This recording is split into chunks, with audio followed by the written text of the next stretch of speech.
N24 blogger YouTube চ্যানেলে নতুন একটা ভ্লগে আপনাদের সুস্বাগত। তো এই ঠান্ডায় সোয়েটার না পরে কাঁপতে কাঁপতে বাইক নিয়ে বাড়ি থেকে 13 কিমি দূরে রওনা দিলাম মালঞ্চ থেকে কিছু দূরে কচিপাতার উদ্দেশ্যে চা এবং মোমো খাওয়ার জন্য। তো আমরা এখন চলে এসেছি কচিপাতার সামনে। কচিপাতার মধ্যে ঢুকতেই সামনে বড় একটা পার্কিং, যেখানে 520টা টুনটুনি পার্কিং করা যাবে।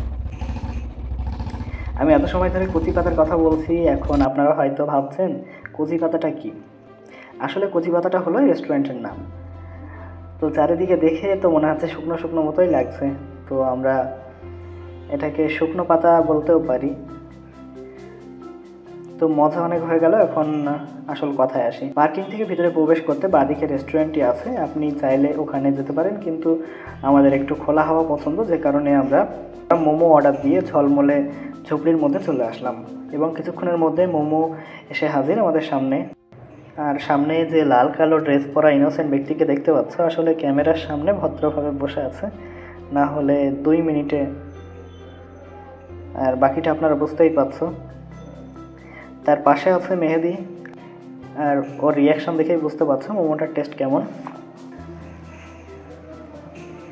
আর এর সাথেই ছিল ফ্রি স্যুপ।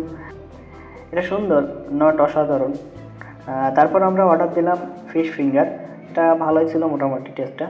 তারপর চলে আসলাম চা খেতে। চাটা ভালো ছিল, কিন্তু একটু মিষ্টি বেশি ছিল। ওভারঅল এই রেস্টুরেন্টে খাওয়া দাওয়া এবং পরিষেবা সব দিক দিয়ে মোটামুটি ভালো, খারাপ না।